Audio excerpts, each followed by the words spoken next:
Have you ever walked past a dealer lot and noticed the same cars just sitting there week after week, gathering dust? There's a reason nobody's biting them.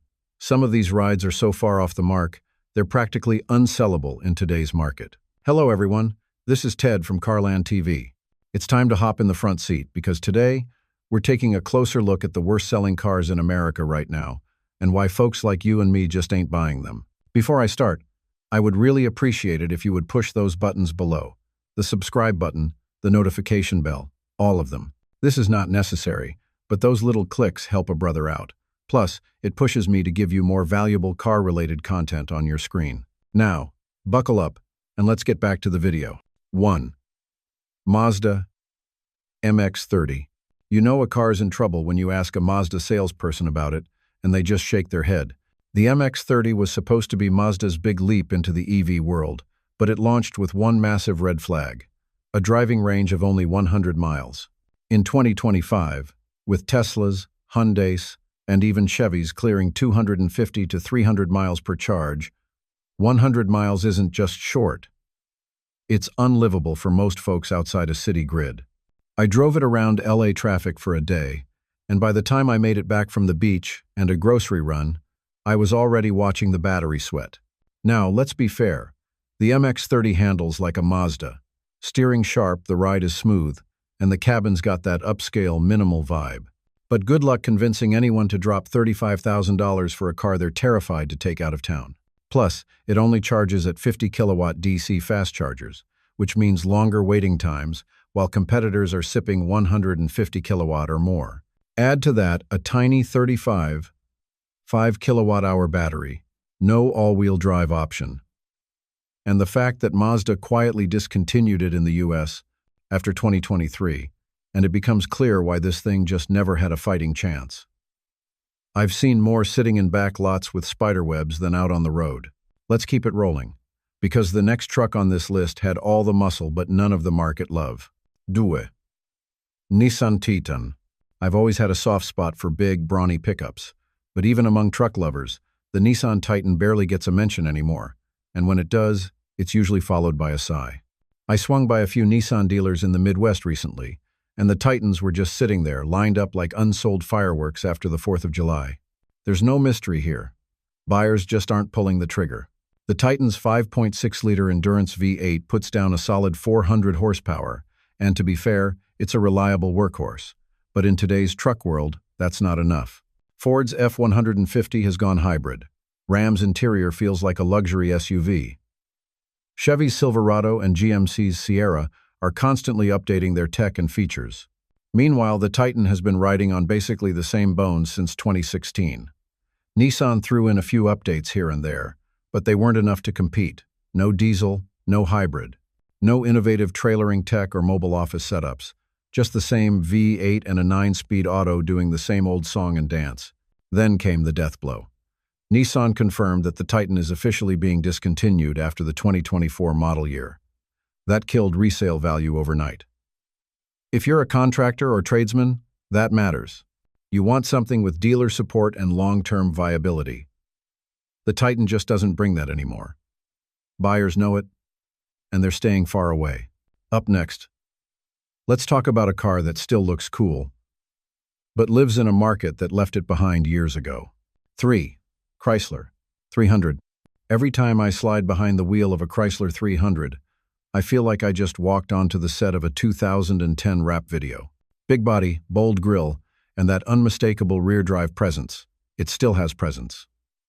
But man, that's where the story ends. The market has moved on, and the 300 didn't bother keeping up.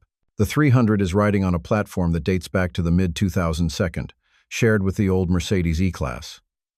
It's been mildly refreshed here and there, but nothing major has changed in over a decade. The base model still uses the same 3.6-liter Pentastar V6, pushing out 292 horsepower. You want more grunt? Sure, there's a Hemi V8-inch, the 300S or the limited-run 300C, but those are unicorns. And you're paying luxury money for ancient tech and outdated safety features. And don't get me started on the infotainment. Uconnect used to be class-leading, but now it's borderline primitive compared to what Ford, Hyundai, and even Chevy are packing. But here's the biggest killer.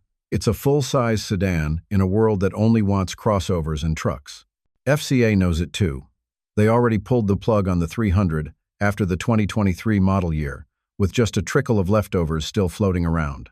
You walk onto a Chrysler lot today, and those 302nd are just sitting in the back row, practically forgotten. Now, if you think that's bad, wait till you hear about the next one. It's a futuristic fuel cell sedan that you literally can't refuel in most states. 4. Toyota Mirai. Have you ever seen a car that feels like it came from the future but somehow got left behind by the present? That's the Toyota Mirai in a nutshell. On paper, it's slick. Rear-wheel drive, whisper-quiet operation, and the kind of interior that feels more Lexus than Toyota. But none of that matters when you've got nowhere to fill it up. Literally. The Mirai runs on compressed hydrogen fuel cells, which in theory is pretty cool. You get fast refueling, long range, about 400 miles, and it only emits water vapor. But here's the problem.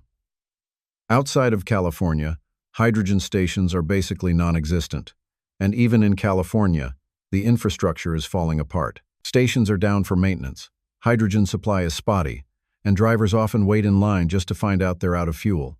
It's like EV charging in 2012, but worse, because there's no home fueling option. I've driven the Mirai before. It's genuinely smooth, nearly silent, and surprisingly refined. But the anxiety of finding a working hydrogen pump takes all the joy out of it. Even with Toyota tossing in $15,000 worth of free hydrogen fuel credits, buyers still aren't biting. And the resale value?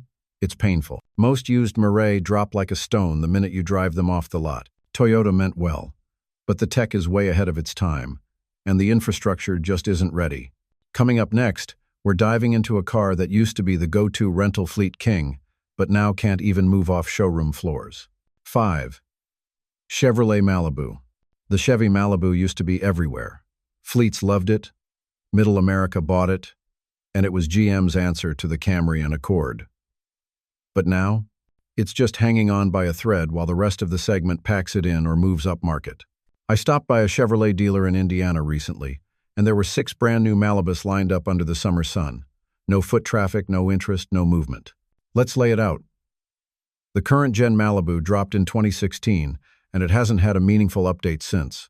The 2025 model is still running that 1.5-liter turbo 4-cylinder making 163 horsepower, mated to a CVT. No hybrid variant. No all-wheel drive. No real reason to pick this over a crossover unless you just want a lower seating position. The infotainment is decent, I'll give it that, and the ride is still smooth. But when you're up against more exciting sedans like the Kia K5 or even the base Camry with a hybrid option, the Malibu just feels like an afterthought. And here's the nail in the coffin. GM already confirmed they're ending production of the Malibu in late 2026. So if you're buying one now, you're essentially grabbing a car with an expiration date stamped on the front fender. Buyers know it. They're walking straight past Malibu and into Trax, Trailblazer, and Equinox territory. But let's not stop there. There's a Subaru that's getting completely overshadowed by its own siblings. Let's get into that. 6. Subaru Legacy. I've owned a few Subarus in my life, and trust me, they're built for real-world driving. Snow, rain, gravel, you name it. But if you walk onto a Subaru lot today, you'll notice something. The Legacy is always the loneliest one in the lineup. It's like the quiet kid in a loud family. The Outback, Forester, and Crosstrek get all the attention. Meanwhile, the Legacy's parked off to the side, just waiting for someone to remember it exists. Now that's not because it's a bad car. It's actually a solid mid-size sedan. Standard all-wheel drive, a smooth ride, and some of the best safety tech in the segment thanks to Subaru's EyeSight system. But here's the kicker in the balls. It's just not compelling anymore. The base engine, a 2.5-liter Boxer 4, puts out 182 horsepower, and even the upgraded turbocharged XT trims don't spark much buzz. The styling's conservative, the interior's functional but not exciting, and it still feels like a car designed for 2019. But the biggest problem is that crossovers definitely killed it. The Outback is built on the same platform, has nearly identical interior space, and adds extra ground clearance and rugged styling. For the average Subaru buyer, that's game over for the Legacy. Sales reflect that too. It's been trending downward for years. and there's talk that it may not survive past this generation. And just when you think it can't get worse, let's look at a once popular compact crossover that's now aging out with no fanfare or future. 7. Buick Encore. Walk into any Buick showroom, and you'll see it right away. Off in the corner, next to the fresh-looking Encore GX and the new Envista, sits the original Buick Encore, outdated, undersized, and totally out of place. I drove one of these for a week a couple of years back, and even then, it felt like it belonged in 2014. In 2025, it's basically a leftover that nobody wants to claim. Let me explain the issue.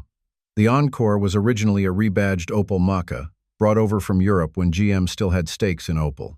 It launched in 2013 and saw decent sales for a while, especially among older buyers and city commuters who liked its compact size and quiet ride. But time caught up fast. The Encore never really evolved. It stuck with the same 155 horsepower 1.4-liter turbo engine, lacked modern safety features unless you climbed up the trim ladder, and the interior tech quickly fell behind the curve. Small screen, plasticky trim, dated controls, it just doesn't cut it anymore. Buick officially discontinued the Encore after 2022, but some dealers still have 2023 models hanging around. And even then, customers are walking right past it to the Encore GX, which is better in every way. Roomier, sharper styling, newer tech, better powertrain. There's just no argument left for the original Encore. It's outclassed by the competition and even outshone by its own family. Now, let's shift gears to a brand that's all about charm and character, but when it comes to sales, this next quirky wagon couldn't outrun the SUV wave. 8. Mini Clubman. Some cars have charm, no doubt. The Mini Clubman is one of those cars. It's got that split rear barn door, quirky toggle switches inside, and a funky personality that feels like a throwback to British motoring, but dressed in German engineering. But charm alone doesn't sell cars, and the Clubman just couldn't find a steady home in today's SUV-saturated world. Here's what we're dealing with. The Clubman was Mini's attempt at building a slightly bigger, more practical Cooper.